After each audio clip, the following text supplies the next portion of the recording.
আজ শনিবার। শীত আস্তে আস্তে শহরে থাবা বসাতে শুরু করেছে। তাই গতকাল রাত্রে প্ল্যান করলাম যে আজ সকালে মায়াপুর যাওয়া যাক। প্ল্যান ছিল সকাল 6টা থেকে 6:30টার মধ্যে আমরা বেরিয়ে যাব। কিন্তু শীতের সকালের ঘুম অত সহজে কি ভাঙে? তাই বেরোতে বেরোতে প্রায় 9টা থেকে 9:30 হয়ে গেল। মা, বাবা, আমি, নিধি, মাম্মাম সবাই মিলে চললাম। ভাই ভীষণই ঘরকুনো। ছুটির দিনে ওকে বাড়ি থেকে বের করা ওটা নিজেই একটা কঠিন যুদ্ধের ব্যাপার।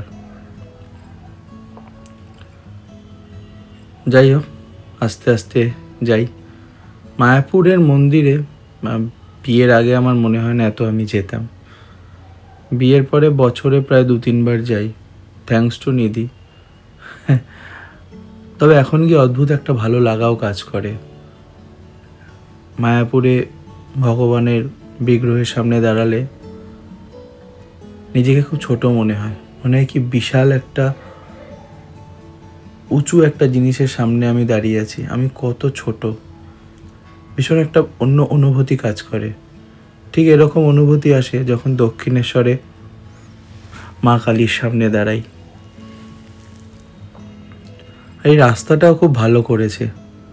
কাঁচরাপাড়া থেকে ডান দিকে টার্ন নিয়ে সোজা। আমার তো এই রাস্তাটা কোলাঘাটের রাস্তার থেকে অনেক বেশি ভালো লাগে। এক তো অত বাসের ঝামেলা নেই, তারপর রাস্তাটা খুব সুন্দর,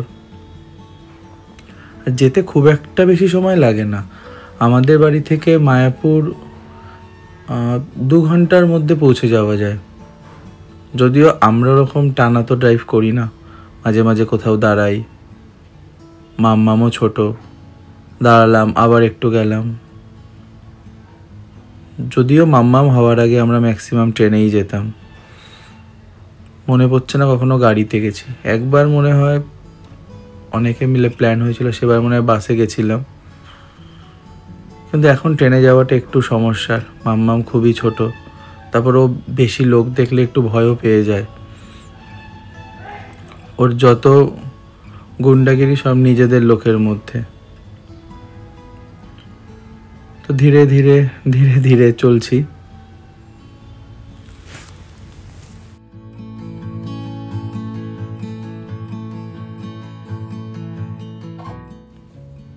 চারিদিকে কত সবুজ দেখো। মায়াপুর আর 38 কিলোমিটার। 12টার না, একটাতে মন্দির বন্ধ হয়ে যাবে, সেটাও একটু চিন্তা আছে যে তাড়াতাড়ি যেতে হবে।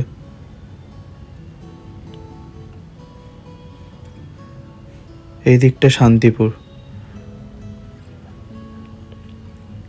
এখানে রাস্তার ধারে অনেক দোকান আছে, শাড়ির দোকান। শান্তিপুর, ফুলিয়া এসব জায়গায় শাড়ি তো বিখ্যাত। তাই মা নিধি আলোচনা করছে যে বাদিকে টার্ন নিয়ে চল কোথাও গিয়ে শাড়ি কিনে আনি। মানে এই প্ল্যানগুলো মনে হয় জায়গার নামগুলো দেখলেই মাথাতে আসে। যাই হোক, মাঝে মাঝে বয়স্ক লোকেদের কথা ইগনোর করে এগিয়ে যেতে হয়। সেরকমই মা নিধিকে ইগনোর করে এগিয়ে যাচ্ছি।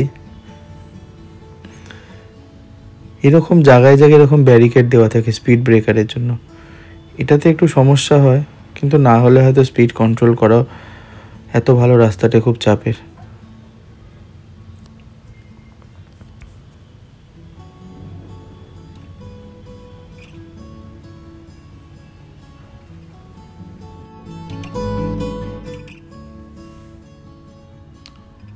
দেখো রাস্তার পাশে কত শাড়ি মেলা। মা বলছিল যে শাড়ি বানানোর পর তাতে মার দিয়ে এভাবে মেলে রাখে, তারপর সেটা ভাঁজ হয়ে প্যাকেটে ভরা হয়।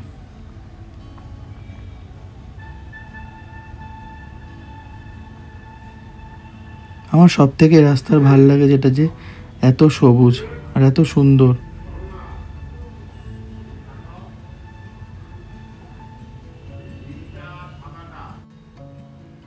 একটার মধ্যে মন্দিরে ঢুকতে হবে। ঠিকঠাক টাইমেই যাচ্ছিলাম, কিন্তু মাঝ রাস্তায় হঠাৎ মনে হলো গাড়িটা কাঁপছে। ব্যাস একটা জায়গায় দাঁড় করিয়ে দেখি পেছনের টায়ার পাংচার হয়ে গেছে। তাই গুগল থেকে দেখলাম যে কাছে কোথায় টায়ার সারায়। এখানে এসে দেখলাম, কিন্তু এই দাদা বললো যে পাংচার হয়নি। আমি একটু আগেই পেট্রোল পাম্প থেকে হাওয়া দিয়েছিলাম, তো তারা কোনোভাবে যেখানে হাওয়া দেয় ওই নজেলটাতে ঠিকভাবে বন্ধ করেনি। বেশ কিছু এরকমই একটা বললো, আমি অত গাড়ির ব্যাপারে জানি না। তো যাই হোক, একটু চা কেক খাচ্ছি, ততক্ষণে সারা ভীষণ গরম হয়ে আছে চাকাটা। জায়গাটা ভালো যে পাংচার হয়নি। 4 চাকার এই এক সমস্যা, একে ঠেলে এক বিন্দুও সরানো যায় না। আমার তো মনে হয় সব থেকে ভালো সাইকেল। সেরম কিছু হলো কাঁধে করে নিয়ে চলে আসলাম। কোনো জিনিসগুলোর সাথে মনে হয় পুরোপুরি ইউজ টু হতে পারিনি। যাই হোক, ঠিক করে আবার আমরা চললাম। চেষ্টা করছি 1টার মধ্যে যদি পৌঁছে যাওয়া যায়, তাহলে লাঞ্চ করার আগে একবার ঠাকুরের দর্শন হয়ে যাবে। দেখেছো চারিপাশে কত সবুজ। মায়াপুর কিন্তু আমরা ঢুকে গেছি। এটা মেন রোড থেকে বাঁদিকে যে মন্দিরের দিকে রাস্তা যাচ্ছে এটা সেটা। এখানে তুমি যদি আরেকটু গরমের সময় আসো, রাস্তাতে দেখবে ভুট্টা রাখা, ভুট্টা শোকায়, তারপরে পাশে ভুট্টা ছাড়ানোর মেশিনও দেখতে পারবে। এখনো আছে, বাবা বললো এগুলো নাকি ভুট্টারই পাট।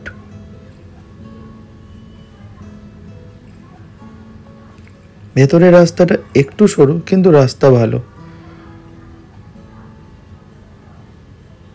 চলো একটু তাড়াতাড়ি চালানো যাক, যাতে অ্যাটলিস্ট 1টার আগে পৌঁছাতে পারি মায়াপুর।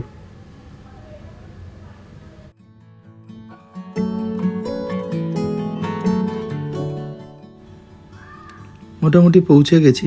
ওই দেখো নতুন মন্দিরটা, TOVP, temple of Vedic planetarium, পৃথিবীর সব থেকে বড় মন্দির। দেখলেই কেরম একটা গুজবাম্প হয়। এবার এটা আমার সেকেন্ড টাইম আসা, কিন্তু এর আগে যেবার এসছিলাম মায়াপুরে গাড়ি নিয়ে, সেবার আমরা একটা রাত ছিলাম। মন্দির থেকে 4-5 মিনিট দূরে একটা জায়গায় হোটেল বুক করেছিলাম।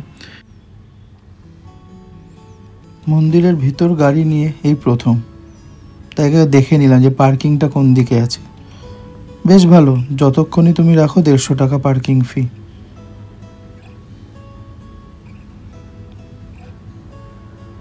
আশা করছি দেখতে পারবো।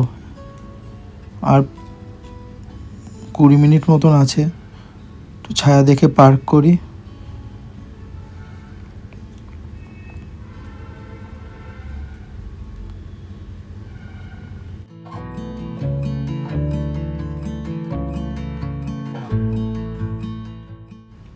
পার্ক করে ভিতরে ঢুকে গেছি।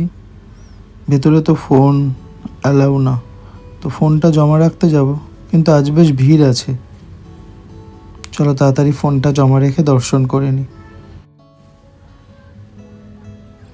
দর্শন হয়ে গেছে, বেশ ভালোই দর্শন হলো। এখন তো আবার কার্তিক মাস, বৈষ্ণবরা এই মাসকে বলে পুরুষোত্তম মাস। এই মাস নাকি কৃষ্ণের খুব পছন্দের। দেখতে পাচ্ছ মন্দিরের গেট বন্ধ, 1টা থেকে 4টে অবধি মন্দির বন্ধ থাকে। তো আমরা অন্যবার আসলে গদা ভবনে দুপুরের ভোগ খাই, কিন্তু সেটা 12টা অবধি তার টিকিট পাওয়া যায়। আসার সময় দেখেছিলাম এখানে নতুন একটা গোবিন্দাস খুলেছে, যেখানে লাঞ্চ থালি পাওয়া যায়, কিন্তু কি ভিড় দেখেছো? তাই আমরা পুরনো গোবিন্দাসে গিয়ে আলা কার্টেতে খাবার নিলাম। ওরা রাইস আরও সবজি নিয়েছিল, আমি একটু ভেজ বিরিয়ানি নিলাম। খাওয়া দাওয়া করে ঠাকুরের দর্শন করে এবার ফেরার পথ। সন্ধ্যা মায়াপুরকে যেন আরও সুন্দর লাগে। সবাই বাড়ি ফেরার পথ ধরেছে। কি সুন্দর লাগছে না এই আলোগুলোতে। আসার পর থেকে মাম্মাম সেই যে নমস্কার শুরু করেছে আর রাধে রাধে বলে যাচ্ছে। নতুন মন্দির প্রায় কমপ্লিট, কিন্তু এত বড় মন্দির অনেক কাজ, হয়তো আরেকটু সময় লাগবে। এই যে গদা ভবন, কি সুন্দর লাগছে। এটা নতুন করেছে, উপরে শেড, যারা খাবারের জন্য দাঁড়াবে তাদের আর গরমে কষ্ট হবে না। এটা খুব ভালো করেছে। একটু আলো থাকতে থাকতে বেরোনোর চেষ্টা করছি, আবার এতটা পথ যেতে হবে। এই গোবিন্দাসটা নতুন করেছে। তোমরা যদি কখনো মায়াপুরে আসো, গদা ভবনের ঠিক সাইডে এটা আছে। এখানে লাঞ্চ থালিটা ট্রাই করতে পারো।